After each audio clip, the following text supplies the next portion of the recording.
नमस्कार, सत श्री अकाल, अस्सलाम वालेकुम, जय हिंद साथियों। आप सभी का तहे दिल से स्वागत करते हैं यूजीसी अड्डा के इस महामंच पे। खास इन्फॉर्मेशन के साथ फिर से मैं आया हूँ।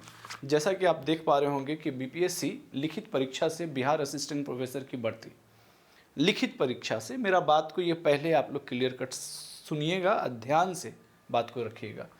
जिस चीज़ का ना होना था वही हुआ है।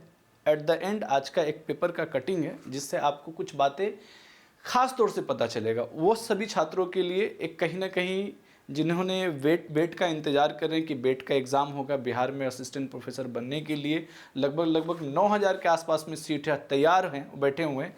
आपके लिए ये रास्ता आसान नहीं होने वाला है, तो ध्यान से सुन लीजिए। ये टफ रास्ता है और मैंने पहले भी कहा था कि अगर ये प्रोसेस अगर होता है तो आपका सिलेक्शन में बहुत तरह की अटकनें आएगी, अड़चनें आएगी, और वही होने जा रहा है। तो साफ साफ ये पॉइंट्स को आप देख सकते हैं। बिहार सर्विस कमीशन में, Bihar higher education service commission में असिस्टेंट प्रोफेसर की सीट काफ़ी खाली है। ठीक है, बहुत साल से भर्ती की बात हो रहा है, कुछ भर्ती हद तक हुई भी है और बहुत सारे सीट्स वैकेंट होने के बाद ये बात लाया गया कि जो भी छात्र हैं जिनका नेट और मास्टर्स क्वालिफाइड है वो इस फॉर्म को भर सकते हैं। फिर बात आया कि बेट का एग्ज़ाम होना चाहिए ताकि बिहार की कुछ रिजर्व कैटेगरी भी है और जो छात्रों ने नेट का भी नहीं दिया है वो बेट देकर अपना कहीं ना कहीं सीट सुनिश्चित कर सके। यही बात है। चलिए, इस वाले डॉक्यूमेंट से 3 बातें जो कि डार्क है और बहुत ही दुखद है उन सभी छात्रों के लिए जो कहीं ना कहीं प्रिपरेशन कर रहे हैं बिहार में असिस्टेंट प्रोफेसर बनने के लिए। देखिए, पहला पॉइंट है, बिहार राज्य विश्वविद्यालय सेवा आयोग को जल्द भेजी जाएगी नियमावली। दूसरा है कि राज्यपाल महोदय, माननीय राज्यपाल और कुलाधिपति आदेश से नियुक्ति के नए प्रावधान के ड्राफ्ट पे सहमति। जो ड्राफ्ट पर बवाल था वो लगभग वो ड्राफ्ट सहमति के तर्ज पे चला गया कि लगभग उसे सहमति दे दी गई। पद के लिए पात्र अभ्यर्थियों की लिखित परीक्षा 160 अंकों की होनी है। लिखित, रिटेन, ऑब्जेक्टिव नहीं, बात को समझिएगा।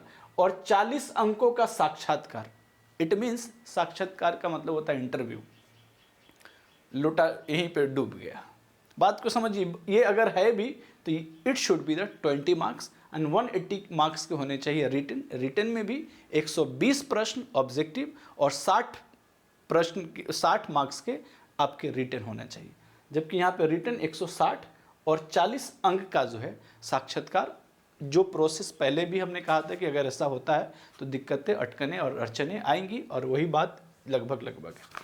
फिर दूसरा जो यहाँ पे बदलाव होना था, न्यूनतम आयु सीमा 23 वर्ष और अधिकतम 45 वर्ष। ऐसे बहुत सारे कैंडिडेट्स जिनका पीएचडी है, बहुत सारे ऐसे स्टूडेंट्स जिनका नेट है, और बहुत सारे ऐसे स्टूडेंट जो एलिजिबिलिटी रखते थे लेकिन उनकी उम्र 45 से ऊपर चला गया, वो अब नहीं बन पाएंगे बिहार में असिस्टेंट प्रोफेसर।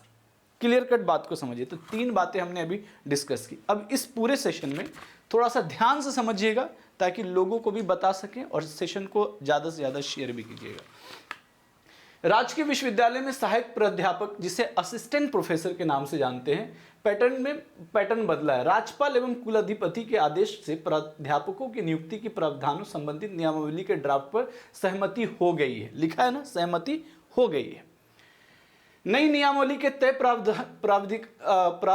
प्राविधान के आलोक में राज्य के सभी विश्वविद्यालय में प्राध्यापकों की नियुक्ति लिखित परीक्षा के आधार पर की जाएगी। बिहार राज्य विश्वविद्यालय सेवा आयोग को जल्दी नियमावली का प्रारूप उपलब्ध कराया जाएगा ताकि भविष्य में प्राध्यापकों की नियुक्ति इसे लागू किया जा सके। और बिहार लोक भवन की विश्वविद्यालय शाखा के संबंधित एक अधिकारी ने बताया कि नई नियमावली के आलोक में प्राध्यापकों की नियुक्ति को विश्वविद्यालय अनुदान द्वारा यूजीसी द्वारा निर्धारित प्रावधानों के आलोक में तैयार किया गया। कह रहे हैं कि यूजीसी के नियमावली के साथ उन्हीं के हिसाब से जो है इसमें लाया गया है चीज़ें, उन्हीं के आधार पर।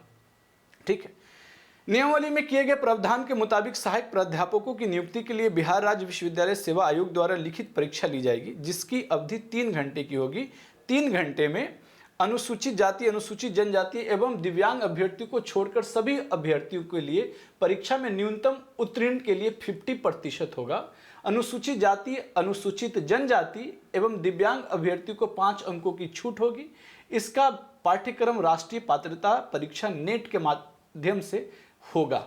अब यहाँ पे एक बात अटकन और बढ़ जाता है कि क्या सर नेट के माध्यम से होगा, तो क्या बेट का एग्जाम, मेरे हाथ में भी वही नियमावली है जो ड्राफ्ट की हम बात कर रहे थे, ठीक है।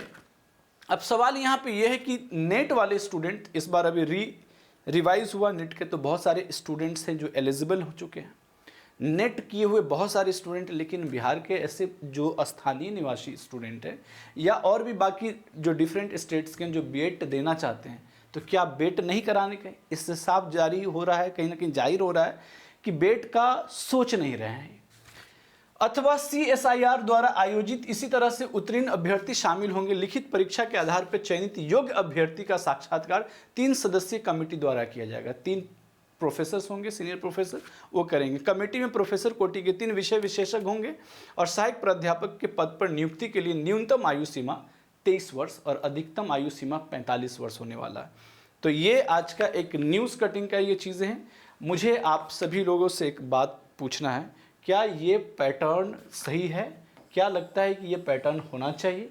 देखिए, जहाँ स्टूडेंट अगर चाह ले कि जो प्रोसेस हैं जिसके तहत ट्रांसपेरेंसी होनी चाहिए, आप सिलेक्शन प्रोसेस में किसी भी तरह की प्रॉब्लम्स नहीं होनी चाहिए, तो आप लोग अपना अपना कमेंट कर सकते हैं, अपना अपना राय दे सकते हैं कि क्या ये सही है। अगर ये सही नहीं है तो क्या होना चाहिए, ये बात आपकी बात सरकार तक पहुंचाने की एक छोटी सी कोशिश है हमारी।